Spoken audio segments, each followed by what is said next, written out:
morning. I'm joined with the Police Commissioner, Karen Webb, the Deputy Police Commissioner, Dave Hudson, to speak about a very disturbing pattern of escalating criminal behaviour in relation to anti-Semitic attacks in New South Wales. The most recent example is in Maroubra this morning.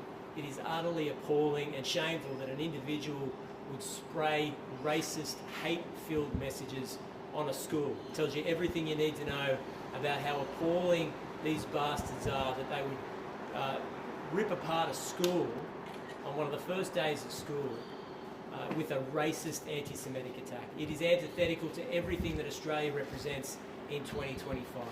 There are some terrible people in our community. I'm ashamed to say it, but that's the truth. Bad morals, bad ethics, bad people that will commit these acts. But Australians stand united against this appalling racism. Most Australians from every background regard this kind of hate-filled activity as the opposite of what it means to live in our country and our community in Australia in 2025. Now, I don't say these things because we're trying to win over the hearts and minds of individuals that are responsible for these hate crimes. In fact, we're trying to lock them up. But what I am trying to say is that the people of New South Wales are appalled by this behaviour, and I want them to know that New South Wales Police are doing everything possible to catch these people, and over the last week and a half have arrested 10 people for malicious damage, fire damage, graffiti attacks in New South Wales. No stone will be left unturned or upturned in order to catch individuals who are responsible for these activities. Obviously, police will answer questions and give information about a very serious ongoing inquiry into a potential terrorist event in New South Wales. This represents undeniably an escalation in race hatred, race-filled hatred, and potential violence in New South Wales. We're very concerned about it. The resources of the Counter-terrorism Command and New South Wales Police are being deployed to catch those who are responsible in a comprehensive police investigation. The public should have every confidence that the largest police force in the country, with the most experienced commanders when it comes to counter-terrorism, are focused on precisely this issue, and they won't stop until the people who are responsible for it are caught. The last message I want to give out is to those that may have information about racist hate attacks in our community. If you know of anybody who's committed these offences, or you know of anyone who potentially could commit these offences, it's your duty to come forward and provide that information to Crime Stoppers and New South Wales Police. If this offends you, if it's the opposite of what it means to live in Australia in 2025, if you stand united against this kind of activity and violence, then report them, dob them in, help New South Wales Police clean up our streets. Send a clear and unambiguous message that Australians will not stand for this kind of violent, hate-filled, racist attack in Australia in 2025. And I'm going to pass it over to the Commissioner for Police.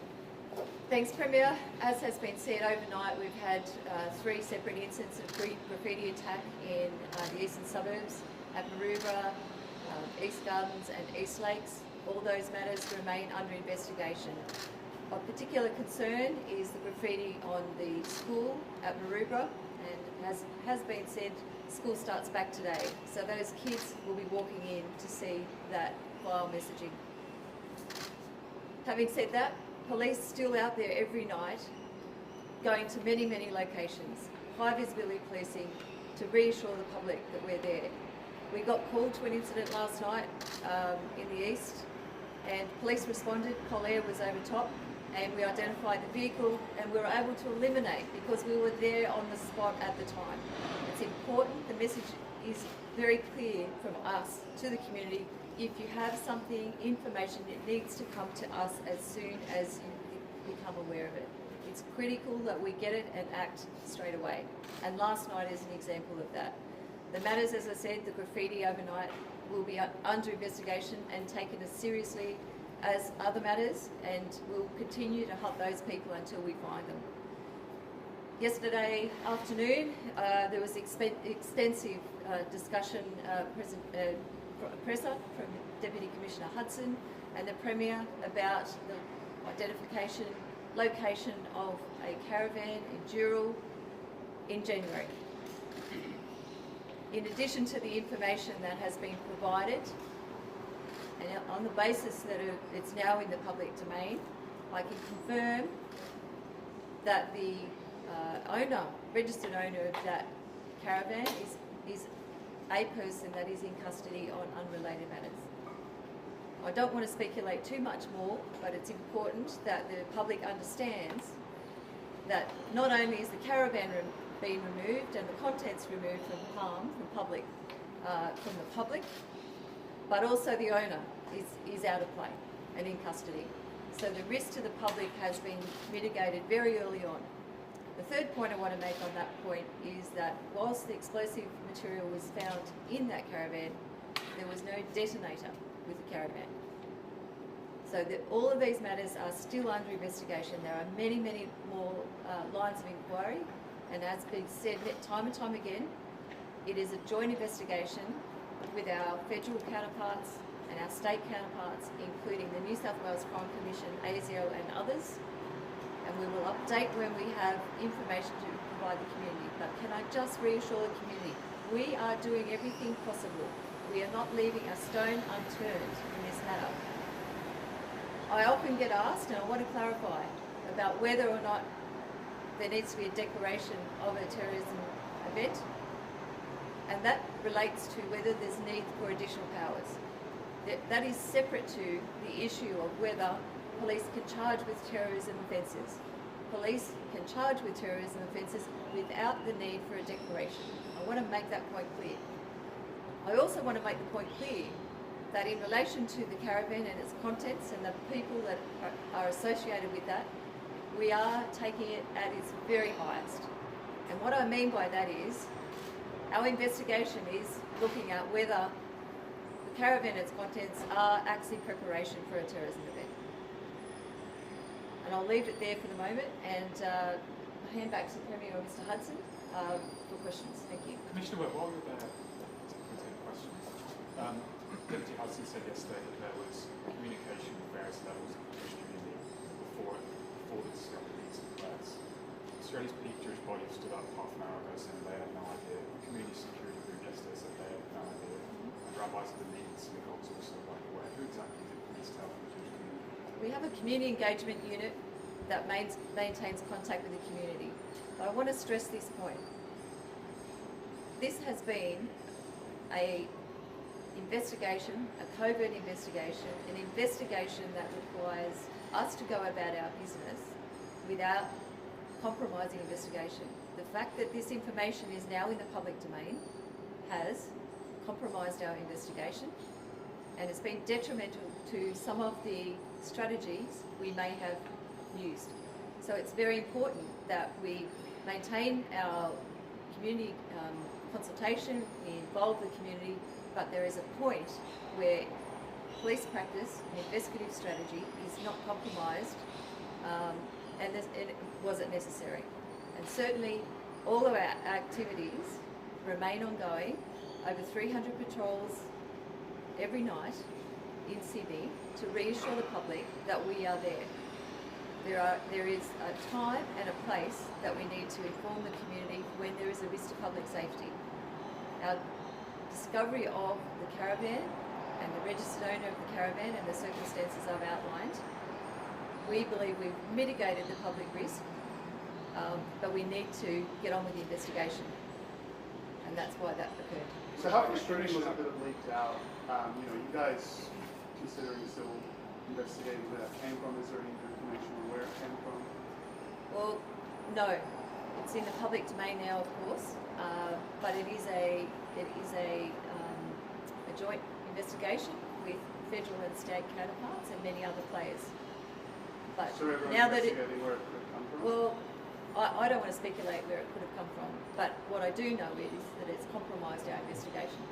The Commission, can you tell us whether or not the explosives found were part of a larger batch that's been sold from someone? That's all under investigation in terms of all of those aspects, and we just need to get on with the job now. There is so much in the public domain, but to talk more further about this to any great extent, I don't want to compromise that investigation any further. The detectives are doing their job, and they need to get on with doing their job. without people wondering what is happening. We will brief the public when we have something material to say, but there are many, many lines of inquiry, as you can imagine. And it is a joint investigation with our federal and state counterparts, and we must be able to do our job. Look, I really want to reiterate back in the Police Commissioner in relation to this point. The government and the police will release as much information as early as possible unless it compromises the investigation. That has to be the primary responsibility of New South Wales Police. And I don't want the public to believe over the last 10 days police have been twiddling their thumbs or not conducting a massive operation in relation to this CT inquiry or investigation. In fact, that's exactly what they've been doing. But the public shouldn't believe, and I don't think it's appropriate for the police to say or the government to say, when a CT inquiry begins, we're going to issue a media release and have it done in the public domain. If the police believe that covert means are the best way of locking up people who are responsible for these actions, that's what needs to happen. And I think your average person would say for the last 25 years, since September 11, the CT Command, New South Wales Police, have kept us safe. They've foiled terrorist attempt after terrorist attempt over and over again, often completely unheralded. And their tactics and methods have worked. So I back the police in relation to this. The right decision was made, notwithstanding the fact that we want to get as much information into the public domain as we can, as early as we can. Just on that point, Premier, I don't think anyone's.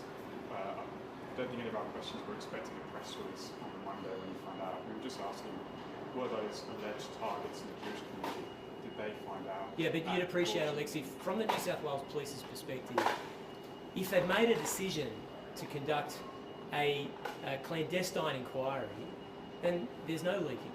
It needs to be tightly held. I mean, there is no more serious police investigation than a CT investigation. Now that said, Operation Shelter and Operation Pearl were ongoing. Detectives were working with the Jewish community, places of worship, synagogues, schools across New South Wales, and the threat was ongoing and continuing. But given the fact that the van was in custody, given the fact that the owner of the van was in custody, given the fact that police needed to conduct investigations in a clandestine manner, the right decision was made. Premier, can I just ask here? I just wanted to ask about foreign agitators. This has been happening over months, and this has been in the public domain now that there might be groups that are agitating such acts. Have you received any information on how all these attacks are interlinked? Yeah, look, I'm not going to speculate on that. Can we speak to the Assistant Commissioner? Deputy. Deputy Commissioner, sorry. You mentioned yesterday the arrests of people on the periphery. We read there's 2 people being arrested. Do you expect to make more of this? The investigation is ongoing. As the Commissioner indicated, it has been significantly compromised by the media reporting on this. We need to reposition ourselves to see what investigative strategies are still open. We believe, whilst the threat has been mitigated, certainly as the Commissioner indicated, that is supported by not just the recovery of the explosives, the caravan, but also the detention of the registered owner of that caravan as part of that mitigation. Inquiries are ongoing. But at this stage, Deputy Commissioner, you're saying you can find no link between the owner and the materials found inside that caravan. You've been able to lay charges within 10 days. No firm link between those 2 people? We're working through a lot of evidence in relation to it. It's quite important, if we do prefer charges in relation specifically to the caravan, that they are appropriate charges based on the evidence we've got. He is in custody for other offences. We have time to put that, to glean that evidence and put that together, and we will take that time, and we will prefer charges if they're warranted in relation to the caravan at the appropriate. What are the other charges? People arrested on the periphery. How do you establish if they've got any links to suspected terrorism? Part of ongoing investigations. We think they are linked, as I said yesterday, to some of our Strike Force Pearl investigations, and those inquiries are ongoing as well. And as I said, the covert strategies in relation to the investigation are now no longer viable, and we will need to reposture our approach, and we're having discussions today in relation to that as to how we approach the investigations. Can you tell us what other charges the you said that there is a Sorry. you said that the risk has not been mitigated in other ways. Can you just describe what risk? Is that still... Well, the risk has been mitigated to the point that we don't think, obviously, that the caravan and those explosives and that particular individual are a threat to the community.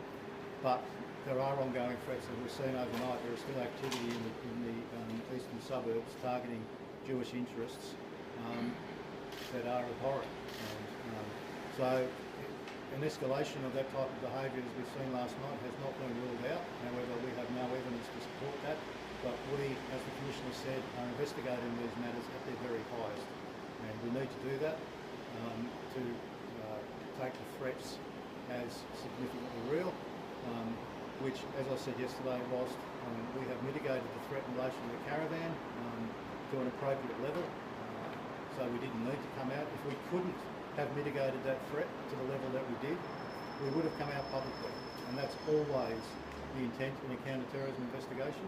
If we can't mitigate the threat, we will come out publicly. But we had appropriately mitigated it, but there is still, as we saw last night, an ongoing threat within the Jewish community. Deputy Commissioner, the caravan was apparently seen on the side of the road and was removed from the road. Correct. Is that why that you were, was it taken to that property where police searched for the last few days? There were searches conducted in relation to the recovery of the caravan at a number of properties. Obviously, crime scene warrant to seize that caravan was conducted, but there were also other properties involved in the... What more can you tell us about the explosives, Deputy Commissioner? Have you managed to source where they came from? You suggested yesterday a mine somewhere, potentially within New South Wales. Any further detail at all on that? We are liaising with the manufacturers of the explosives. They are almost exclusively used in the mining industry, and we are still conducting those inquiries, obviously now more publicly than we were yesterday. Just on the owner of the caravan, can you talk more about what the other charges were that he was in custody for? Peripheral charges to these investigations, but also search warrants were conducted. There was evidence found of other offences during the execution of those search warrants. He has been charged with those offences. And as I said before, we have time, because he is currently in custody, to prepare other evidence against him in relation to what we're currently investigating. Was he already in custody when you found the caravan, or did you pick him up subsequent to finding the caravan? He was arrested subsequent to finding the caravan. So as a result of your investigation into the caravan, he was arrested, but on unrelated... Sorry, I have to correct myself. He was in custody based on offences being investigated under Strike Force Pearl. At the time the actual caravan was located, he was in custody. When was he arrested? I'll have to get the date back to you, but early January. With his partner? Arrested at the same time, but dealt with differently in the way that they processed. Have they had any political affiliations that you know of? No, we're getting into a lot of detail here about individuals, which I'm not comfortable really in going when we've got and obviously an ongoing investigation, as the Commissioner said. I think this investigation's been compromised enough. I don't want to put any community in greater fear or Is there an investigation going on with the police force to find that leak? There always is. Now, we're not happy about that information being leaked, but there's a number of agencies involved in relation to this investigation who were privy to the same investigation. I'm meeting my peers at deputy level from the Australian Federal Police and the Australian Security Intelligence Organisation today in relation to how we progress that. There's other jurisdictions, state jurisdictions involved who are privy to the information. It'll be, as I said, none of us believe it's been particularly helpful, but we will continue with what we've got.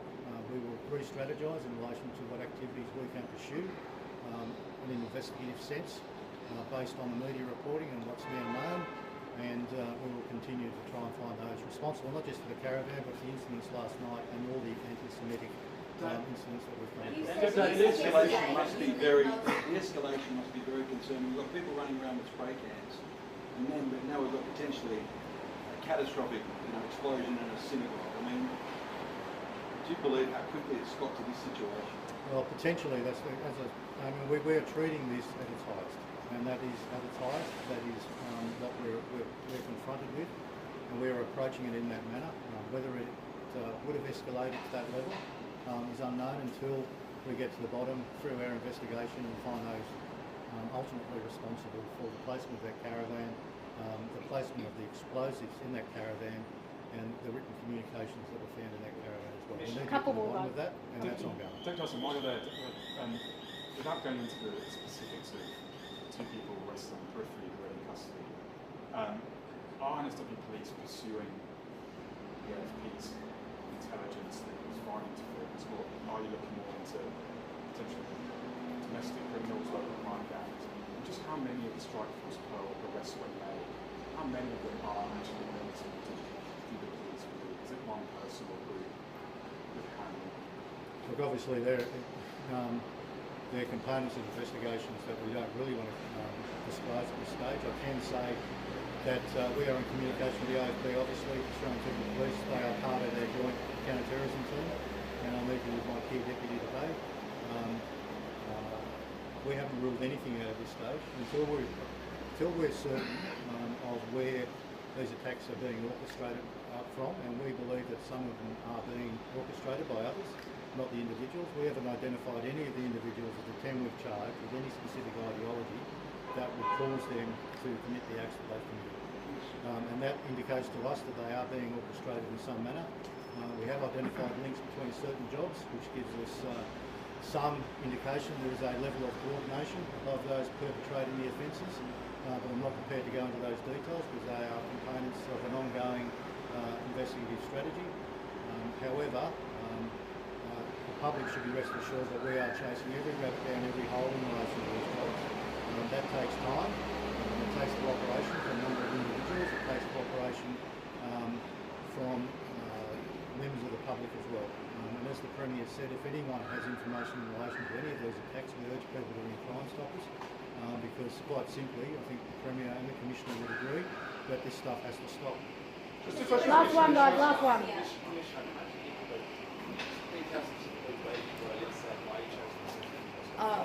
That's an easy one. So Deputy Commissioner Hudson and I had a briefing with the Minister yesterday, and I asked Deputy Commissioner Hudson to meet with the Premier to brief him accordingly. Deputy Commissioner Hudson is in charge of investigations and counter-terrorism. He is a member of the national framework, and he has access to that information at that level, and it's appropriate that he did that. Given the severity of the incident, I've been briefed, and I'm here today. But my message is to the community about we will leave no stone unturned, and we are taking this very seriously. But please let police get on with our role because we have a good track record, and we will catch these people. So there was no Jack. Thanks, guys. Thank you. Thank you.